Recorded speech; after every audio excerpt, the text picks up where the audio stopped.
Hello, everyone, and welcome to the concession stand here on the KB Radio Network. I am your host, Kevin Reed, and this is the review of Peacemaker, Season 2, Episode 4, entitled Need I Say Door?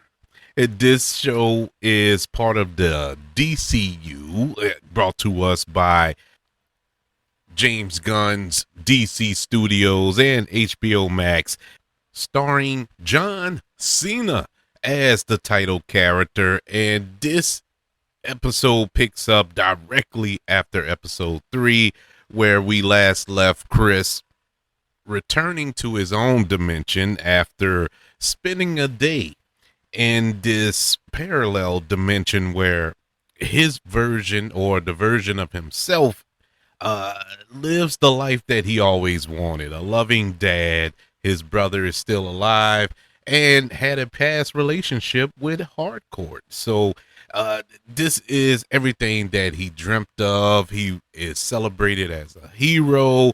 I mean, the world is basically in the palm of his hands in this dimension. So he returns back to his own, only to find out that Argus, led by Rick Flag Sr., is hot on his trail. So this episode begins with the explanation of the origins of this quantum folding storage unit, if you will, this pocket dimension, where we find a young Chris and his brother being led by his father, played by the great Robert Patrick, going on a hunting trip, if you will, and they stumble upon what they think is a deer.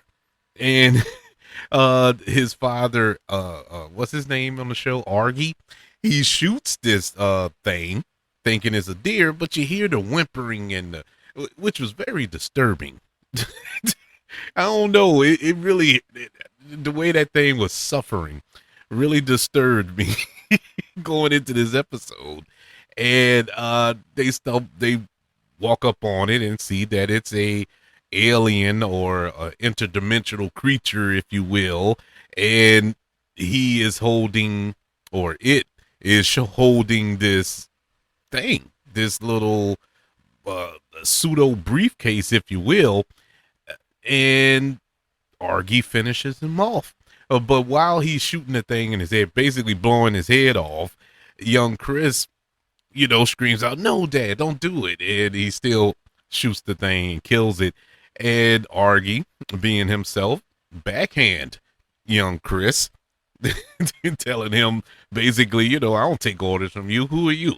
And they discovered that this creature was heading to this door to the pocket dimension, as his father and his brother go off to explore this door.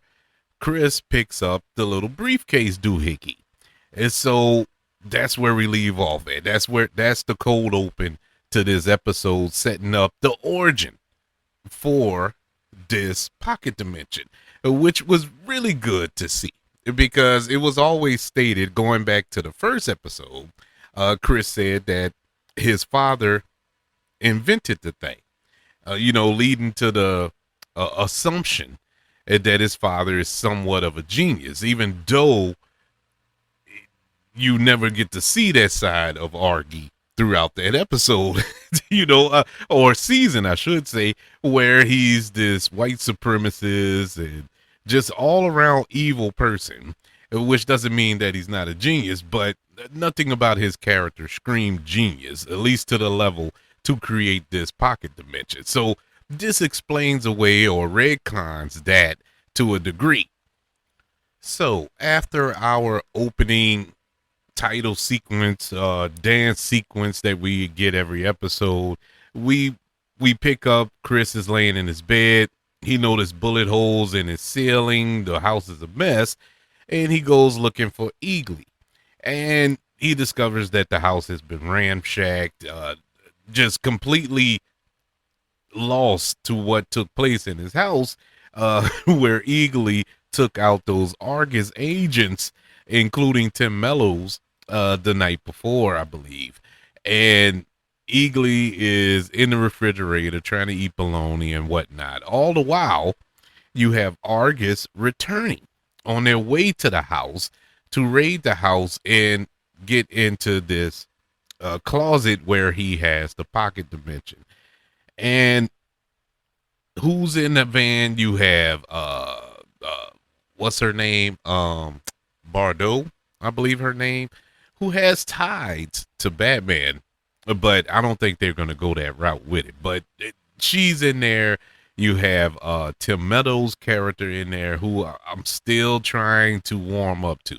I'm still trying to get there with Tim Meadows' character, but he's there, so I got to deal with it. You have Economos in there, and you also have Michael Rucker.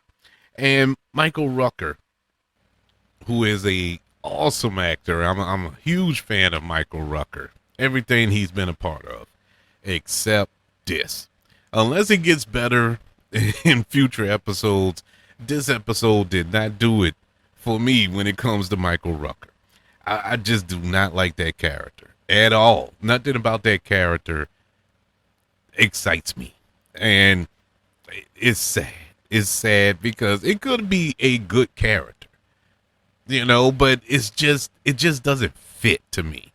As much as I complain about Tim Meadows' character fits the show more than Michael Rucker's character. But whatever. And you also have Judo Master in that van as well. And so they're heading to Chris' house. Economos is able to sneak and text to warn Peacemaker about the raid that's coming. So he scrambles to find the little briefcase that was set up in the cold open of this episode and to move the door, to move this pocket dimension. Well, of course, we find this out a little later, but he finds it. He gets Eagly out the house just in time. Argus agents pull up to the house. They raid the house. Chris gets away. He message Daniel Brooks' character to come pick him up in the forest. But before she comes, Peacemaker has a run in with Judo Master, have a little back and forth fight with them two. Peacemaker gets the best of them on accident in typical Peacemaker fashion. Gets picked up, heads to his grandfather's cabin in the woods to move the door. And so as Argus is trying to break in the door, they trying to get Economist to break into the door after he interfered with Michael Rucker's character, who is an eagle hunter. That's why they brought him in, saving Eagly's life in the process, but knocks out Michael Rooker. And Economist is stalling to give Chris more time to open up the little portal or door to the dimension pocket or whatever, pocket dimension. And of course, dramatic cinematic tone, able to do it just in the nick of time. Argus opens the door, or the Argus agents open the door, and it's just a closet.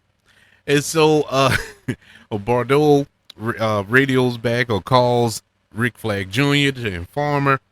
So Rick Flag Jr. Goes to his contingency plan, who is Amelia Harcourt. And they're talking, and we get a little more backstory, just a tad bit more backstory on Harcourt's relationship with Rick Flag Jr. in this dimension. When we find out, we still don't quite know the level to their relationship, but you do know that they knew each other due to the relationship between her and Rick Flag Sr. And so he comes to visit. They're talking, and this was the best scene in the episode, I think. I love the chemistry between Frank Grillo and Jennifer Harlan here. Really good scene. acting wise, I really enjoyed it. And we got a little nugget there for those of us who watch Creature Commandos, where Rick Flag mentions about his back. He had broke his back on a past mission or whatever, and we know that that took place on Creature Commandos. So a nice little way to tie that into the canon of the DCU. So to make a long story short, Rick Flag Sr. informs Harcourt that she's been blacklisted. That means she can't be a part of any government agency because Waller put her on that list on her way out the door, blaming her for the events that took place in Peacemaker season 1, where her daughter, who is Danielle Brooks' character, outed her and on national TV and whatnot. So she got the blame because Waller put Harcourt there, in this group to keep an eye on everybody, and that was the result. So she got the blame, and Rick Flag Sr. said there is a path to redemption. There is something you can do to get back in the good graces of the U.S. government. We want you, or I want you, to bring in Peacemaker. And this stems from what Harcourt told Rick Flag Sr. at Rick Flag Jr.'s funeral, where she basically told Rick Flag Sr. that she was going to bring the man responsible to justice.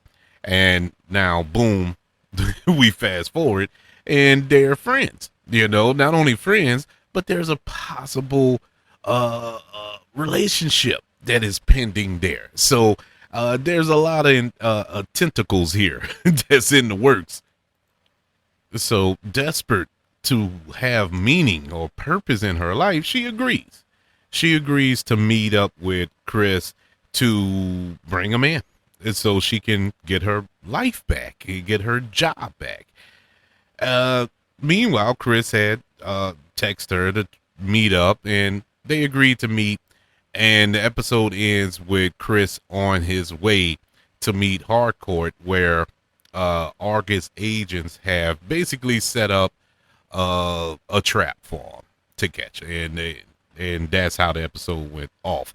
This was the weakest of the season so far. I'm not going to say I didn't enjoy it, but it didn't really get me excited for what's next, if you get where I'm coming from. I like the scene with Rick Flag Sr. and Harcourt here. I really like that scene. I like John Cena here. John Cena, he is Peacemaker. I've stated that before. I'm enjoying his performance and everything. It just felt like a filler episode. It just screamed filler episode. And this episode was here just to explain the origin of the pocket dimension. That was it. That's the only reason this episode exists. It really didn't move anything forward for me. I think the next episode will, but this episode not so much. I think it was mainly like the Michael Rucker character. It just turned me off. I was offended by his character, and I'm not an indigenous person, but I was offended by that character. It just didn't work for me. It did not work at all. It just felt like a caricature. It felt like it just felt like they were making fun, and I didn't really appreciate. They didn't have to go Native American for that character. They could have just had Michael Rucker as somebody, just a guy who hunts eagles, and it would have been fine. But I just couldn't get past it. It didn't work for me, and the fact that this episode was so short, really nothing was developed. Nothing was developed. So I don't know, man. I don't know. I'm still enjoying the season so far, and I know there's been a lot of promises ahead. Things to look forward to ahead with the cameos that they claim that's gonna directly set up Man of Tomorrow, the Superman quasi sequel that's coming up in a couple of years. So there's big implications here, but as far as this episode is concerned, they could have kept this one. And this one, this one did not quite work for me. But that's just one man's opinion. I would like to know what did you think of episode 4? Did you enjoy it? Do you think it was the weakest, or did you like it? Am I not looking at it right? I will say this. Full disclosure here. I will say this. Today was a rough day for me personally. I've had a rough day today. Not really in the best of moods, but I don't know if that affected my viewing of it, but I'm not in the greatest of mood. I feel a little better now, but my mood today was not a good one. So maybe that's the reason why I'm kind of moody and just didn't enjoy this episode. I'll watch it again before next week's episode. Maybe I have a different feeling. I doubt it, but maybe there's a possibility. But in any event, I want to know your thoughts of episode 4. Email the show at kbradiopodcast@gmail.com. You can also search for the show on all social media platforms. Just search for the KB Radio Network. Don't forget about YouTube. Subscribe to the KB Radio Network channel and like this video if you don't mind. Don't forget about the 5 stars, the reviews, and sharing this show. If you're listening on Apple Podcasts, Spotify, iHeartRadio, wherever you are currently listening to the concession stand here on the KB Radio Network. Everybody, thank you for joining me for this review of Peacemaker Season 2, Episode 4, entitled Need I Say Door. See you next week when we review Episode 5. Want you all to know that I love you, continue to love everyone, and until we speak again, you all be blessed.